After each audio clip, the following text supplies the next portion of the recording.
Saya diamanati sama ayah saya untuk sekian kon tamat sekolah golek ono ilmu tua. Saya mencari ilmu tua ini, bertanya ke tiap-tiap orang tua, ke tiap-tiap ustadz, ke tiap-tiap kiai. Selama 30 tahun gak ada yang jawab. Alhamdulillah, setelah melihat sekilas YouTube-nya Jaya Baru sebulan yang lalu, saya Wari Maulana dari Subang, Nawa itu datang ke sini untuk memastikan Syekhunal Kiram Kiai Mukhlason Rosid mengisbat bahwa yang dimaksud ilmu tua adalah inilah yang tadi sedikit juga diungkap, inilah ilmu tua. Bahwa selama ini Quran itu sering buntu dibaca, seperti pemaknaan terhadap ayat-ayat yang kemarin diulas sekilas tentang alif lam mim wallahu a'lam bimuradih. Nah, ini di sini ada penjelasan yang lebih dari sekedar guru-guru tafsir saya yang banyak yang tidak bisa jawab tentang sejumlah ayat. Memang pada masa-masa ilmu ini tertutup, Pak. Akibatnya kita sebagai masyarakat buta dengan hal itu. Dan beliau-beliau sebetulnya itu enggak kuat untuk menahan jikalau ilmu ini ditutup-tutupi, enggak tahan. Karena di dalam satu ayat Allah juga menjelaskan, jikalau kau sudah tahu apa yang maksud dalam wahyuku dan kau simpan dan kau tutupi itu, maka kau tergolong orang-orang yang zalim.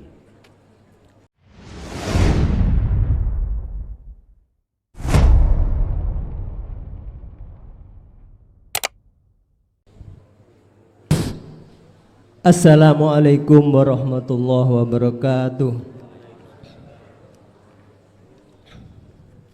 Mau tanya Gus ini tentang taubat. Kalau di syariat itu diterangkan bahwa syarat taubat itu adalah ada 3, ada yang mengatakan 5. Di antaranya nomor 1 adalah menyesali dosa yang dilakukan. 2, berhenti dari maksiat. 3, bertekad tidak mengulangi. 4, mengkondok kewajiban yang ditinggalkan dan menyelesaikan hak manusia. 5, dilakukan sebelum bongkok. Pertanyaan, bagaimana cara taubat menurut hakikat? Mumpung kita ini belum bongkok, Gus. Nomor 2, mohon diluruskan. Ini ada unek-unek saya. Begini Gus, amalan wirid itu kan banyak banget. Ada istighfar, ada sholawat, ada tahmid, tahlil, tasbih, ada asma, hijab, hizib, dan ada bermacam-macam doa. Itu semua disedot, dihandle, diwakil, dan diringkas dengan zikir sirrul asror. Sebagaimana Asmaul Husna yang ada 99 diringkas oleh zikir diringkas oleh Allah. Seperti itu pertanyaannya Gus, mohon penjelasan. Wassalamualaikum warahmatullahi wabarakatuh. Waalaikumsalam warahmatullahi wabarakatuh. Kalau kita bicara taubat secara syariat, nggak ada jaminan kita akan betul-betul memenuhi 5 unsur tadi, nggak mungkin. Suatu saat pasti kita akan melakukan lagi. Wista. Karena apa? Alasannya sangat mendasar. Tidak ada cerita bahwasannya manusia bisa mengalahkan nafsu. Nabi Adam itu kurang ya opo Pak? Ya wis rasul, ya nabi. Jelungup gara-gara buahul. Apakah Allah sebelumnya belum memberikan warning? Sudah Pak. Ngapunten ingkang kathah. Artinya yang hanya bisa mengalahkan nafsu itu cuman Allah. Kok bisa? Iya, karena manusia makhluk sifatnya la haula wala quwata illa, termasuk nafsu dan iblis nggak bisa menjerumuskan oleh Nabi Adam jikalau di belakangnya nggak ada Allah. Makanya cari Niki Ardila apa dunia san ya apa itu, dunia ini panggung sandiwara. Yang paham panggung sandiwara itu siapa? Khususnya ahli syuhud, ahli hijab kita nggak bisa Pak. Tenan nih. Karena apa? Karena hati didominasi dengan sifat basariah tadi, makhluk keakuan, egoisme kita. Bon. Bagaimana tobat secara hakikat? Dijawab, kalau tobati secara syariat itu ada kaitannya dengan fisik, berarti hakikat dengan roh. Apa kesalahan ruh? Adalah menyekutukan Allah, mengadakan iman selain Allah. Ya bunayya la tusyrik billah, inna syirka la zulmun adzim. Surat Luqman ayat 13. Anak putuku, udah, janganlah kau menyekutukan Allah. Artinya menyekutukan rosoning dodon sampai kali kula iki ada iman selain Allah, selain Allah yang sejatinya itu dalam hal apapun. Iki kebanyakan kita ahli hijab nggak ada yang benar iman kita betul-betul pada Allah, karena akidah kita belum bisa untuk kita laksanakan dengan benar. Nah, tauhid ditolak ya gak iso bener. Berarti ruh ini harus tinggalkan iman selain Allah. Wa may yakfur bitaghut, barang siapa meninggalkan iman kepada tauhid, wa yu'min billah, dan beriman hanya pada Allah, maka faqadistamsaka bil urwatil wuthqa lam fisomalaha. Cirinya orang itu mesti selalu membawa taline Gusti Allah, yaitu kesadaran. Nek wis kesadaran teng mriki di sini, maka enggak ingin hati sampean itu akan mengulangi kesalahan yang sudah pernah kita lakukan selama berpuluh-puluh tahun. Justru hati sampean akan semakin tambah didekatkan Allah terhadap Allah itu sendiri. Iki taubatan nasuhan. Yang kedua berkenaan dengan wirid. Memang Pak, disebut wirid itu sesuatu yang jenengan khususkan. istiqomahkan. Lah wirid ini terserah bacaan opo ae, terserah, yang banyak sekali di situ bacaan-bacaan istighfar ya wirid, apapun ya wirid. Bagaimana caranya ini menjadi zikir sing sak temene zikir. Lah nikilah Pak, butuhnya jenengan iki tauhid la ilaha illa anta, sejatine zikir yaiku kesadaran.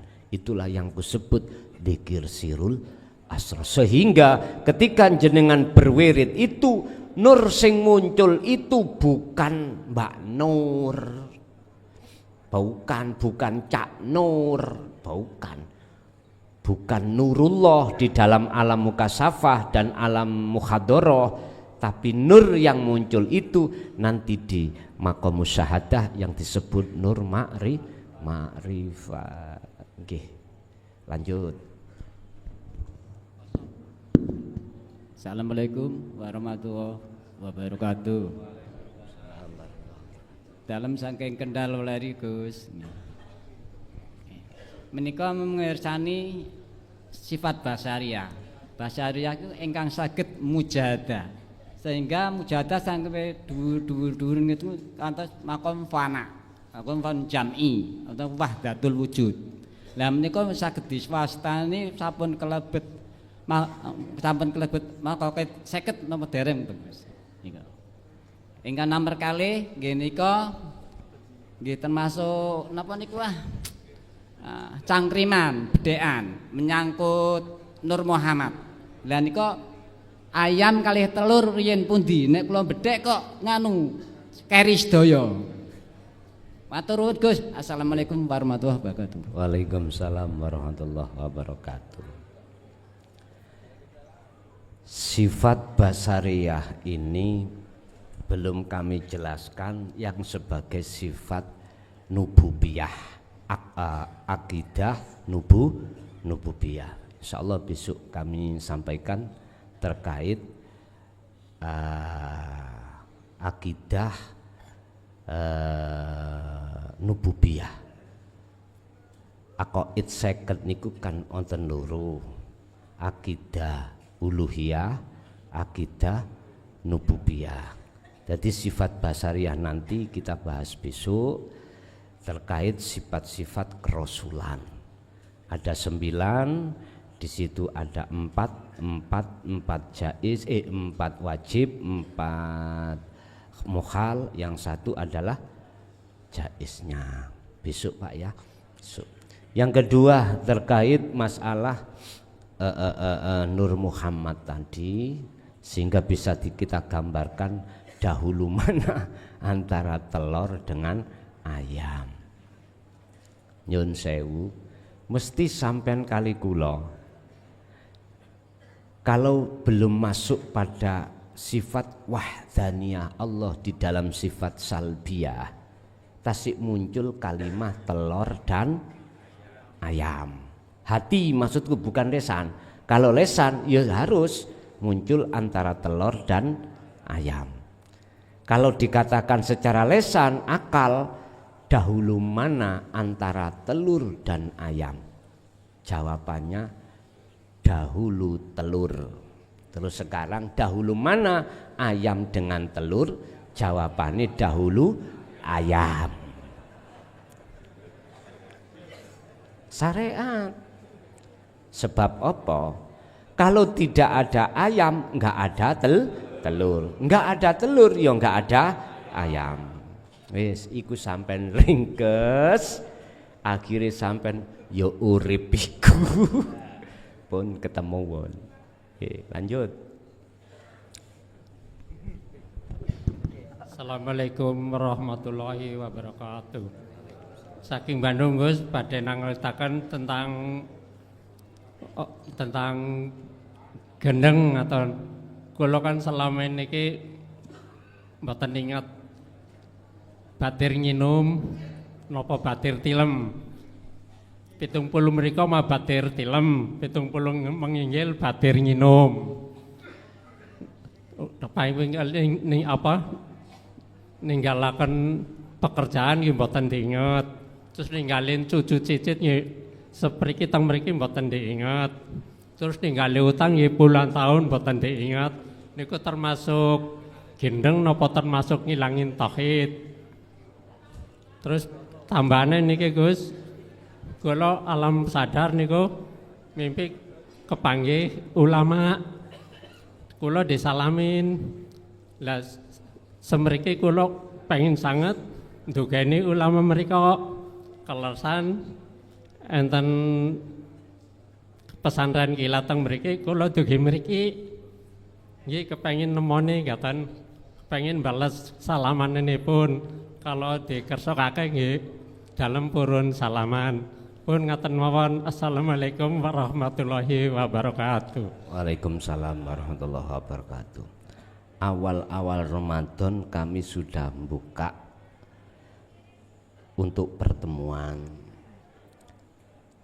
Selama di dalam bulan Ramadan puasa ini saya open house setiap habis taraweh ngaji gini, tidak membuka di balai desa, bukanya di rumah. Biasanya kan hanya hari Sabtu tok Pak. Niki wis enak sampai niku bentau pina diwene waktu untuk komunikasi setiap ngaji badhe taraweh ngeten iki. Lah makanya kemarin-kemarin sing nang balai desa kula seneni. Loh, sampean kok nang balai desa? Ning griya kan ada jadwalnya waktu untuk bertemu, mboten semerap jawabe. Lho nek mboten semerap saged dihukumi ya Pak salah. Mboten to? Mboten. Akhire ya wis butuh apa ngomong apa. Pun ini balai desa. Memang dulu sebelum puasa kami bisa ditemui saudara-saudara atau bapak-bapak, dulur-dulur tunggal iman itu di balai desa bisa. Dulu sebelum puasa tiap hari bisa, cuman jadwalnya jam 8 sampai jam 9. Untuk ndukure jam 9 kami sibuk melayani pelayanan masyarakat. Ngoten. Nah, pun untuk Ramadan wis gak usah kelayapan tutuk kantor desa. Cukup nanggone rumah mriki mawon. Mboten sorot-sorot to Pak. Ngoten.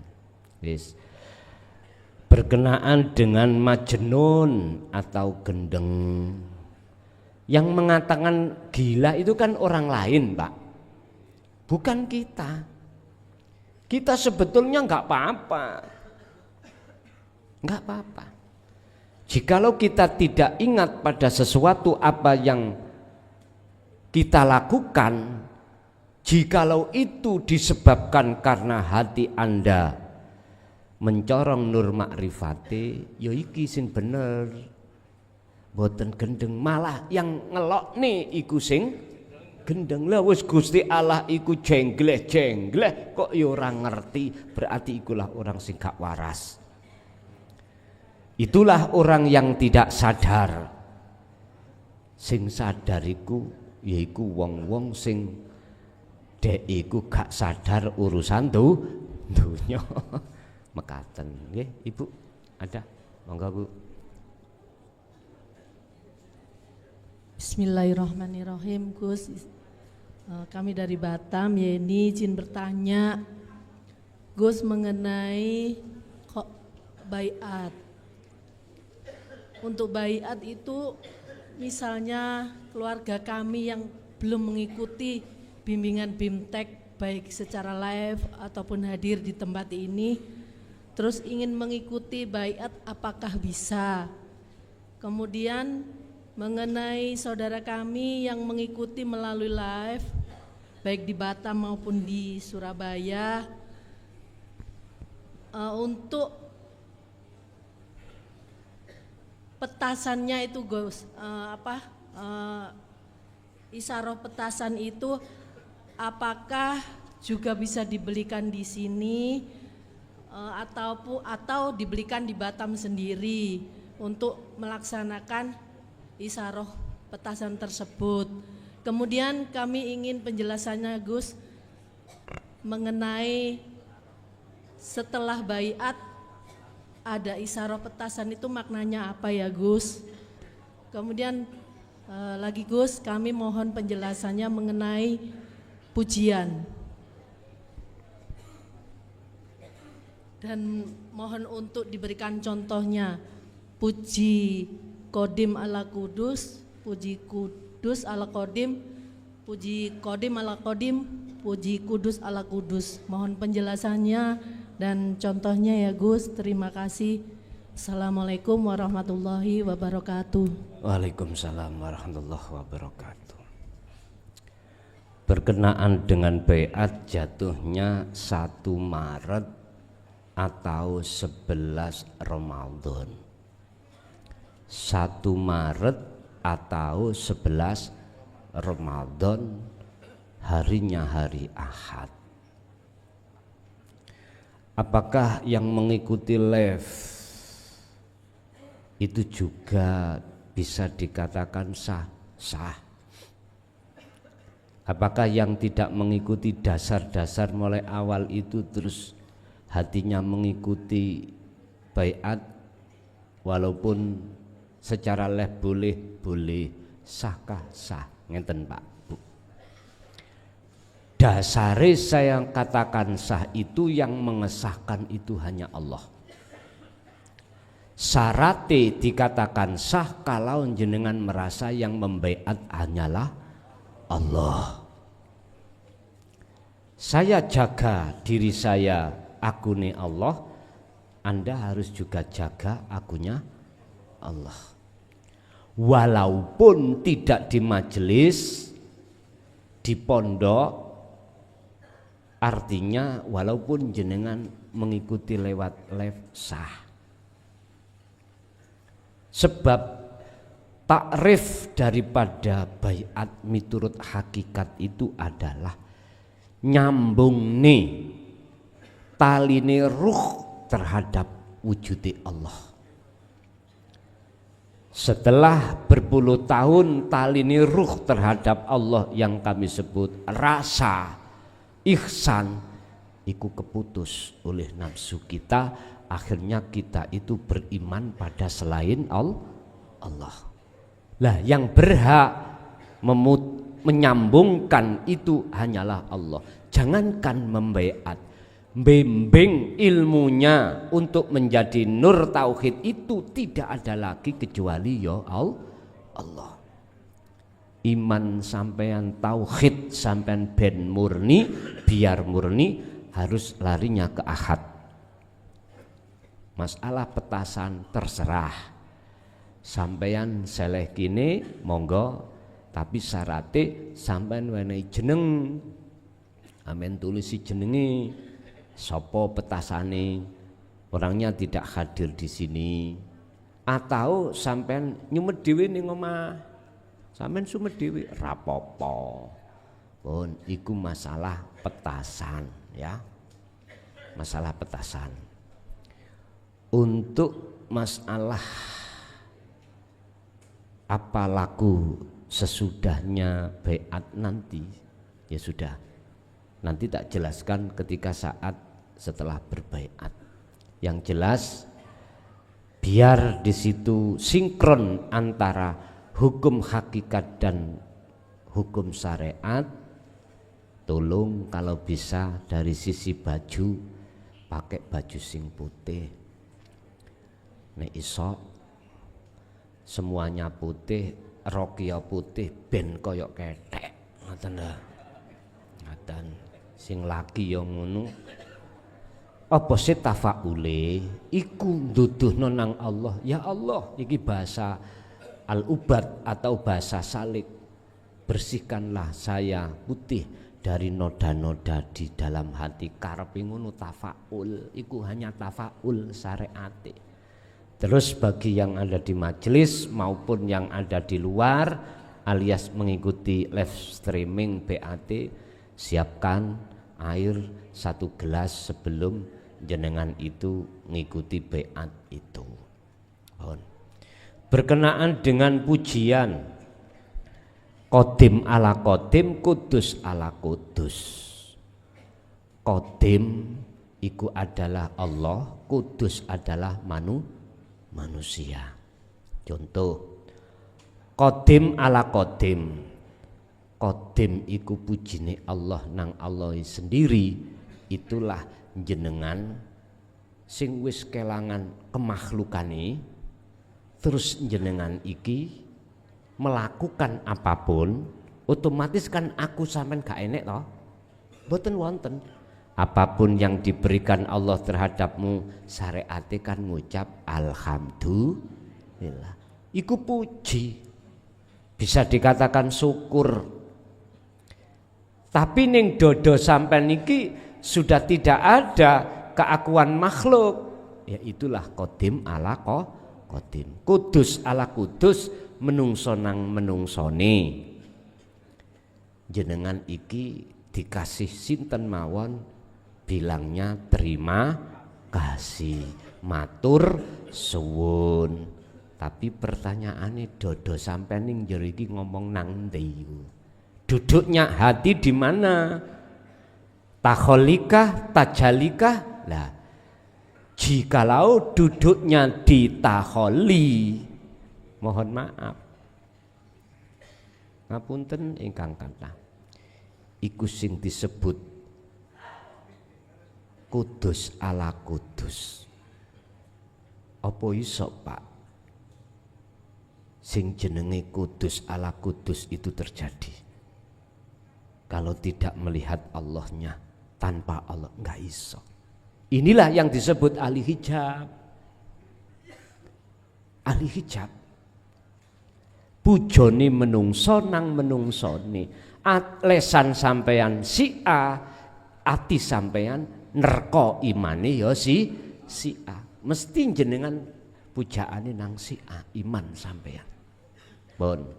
Kudus ala Qadim iki berarti posisine hamba kepada Gusti.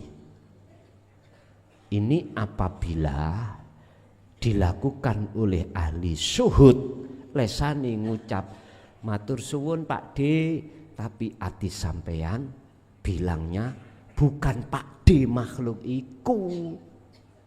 Paham? Wujudi Allah batin ataupun dohir. Yes. Qadim ala Kudus, pujine Allah menyang hambanya pundi Pak?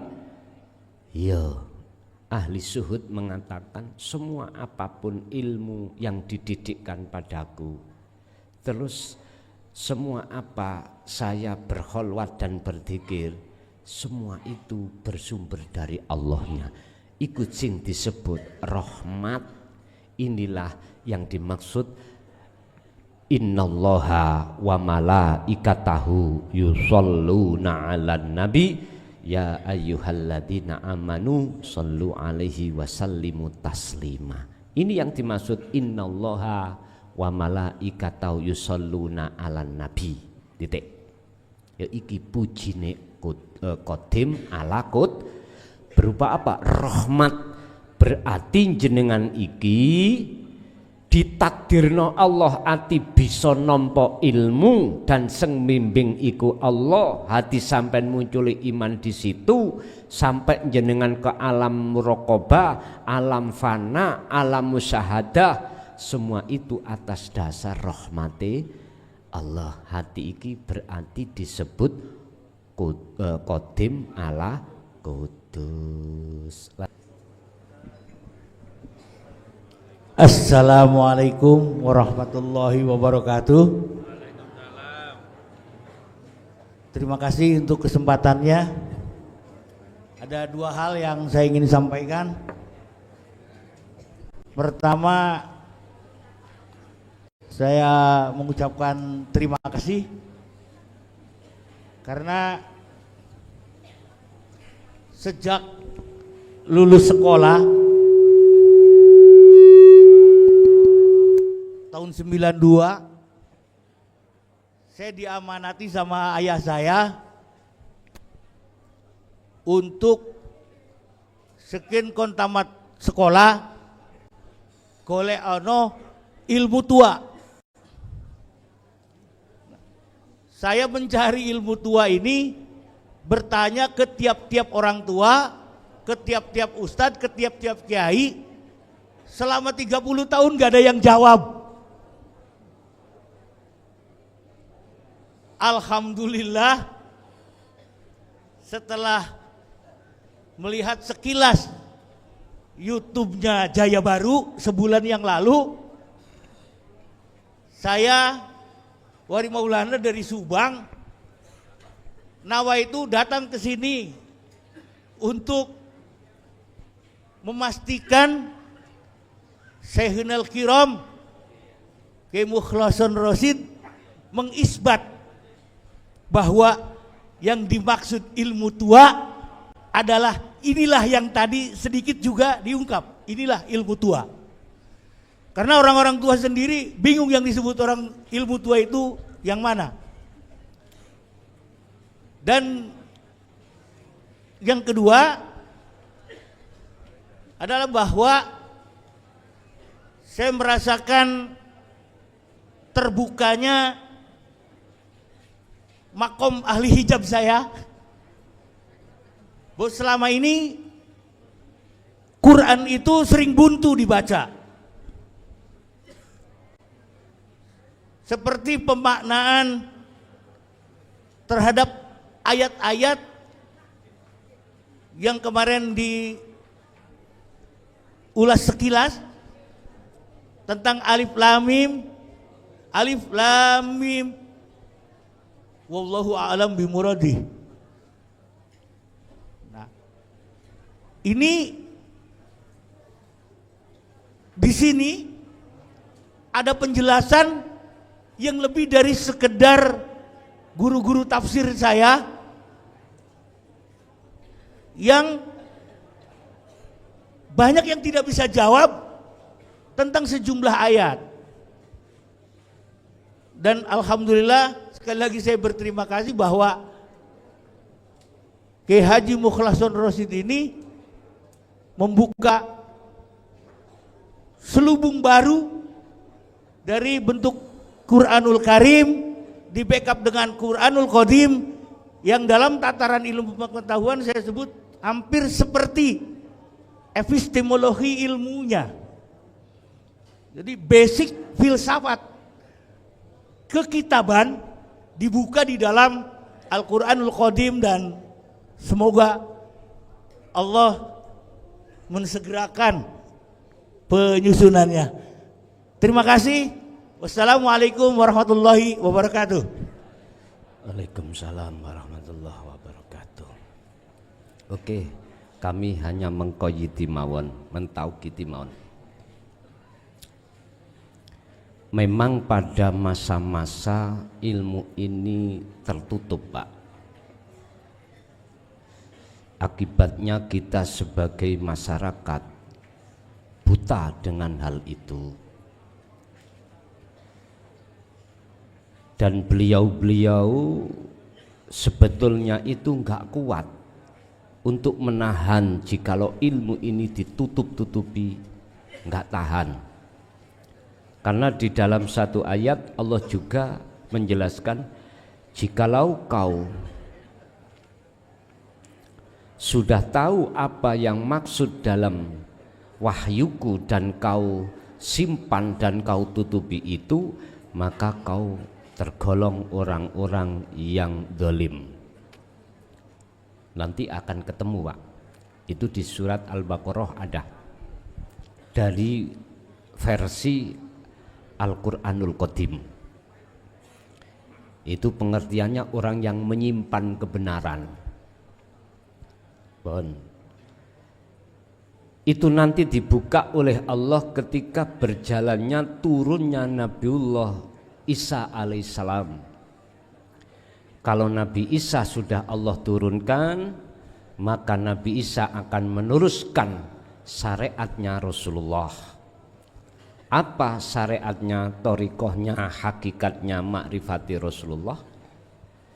Syariat yang bernuansa hakikat. ibadah murni dan tidak murni thariqahnya yang bisa menjadikan hati itu bertemu Allah. Disitulah nanti, dan itulah disebut ilmu tuwa atau ilmu tuwek. Ini biasanya itu ahli tasawuf atau filosof, tapi nggak berani. Mengapa nggak berani? Ada alasan tersendiri, Pak.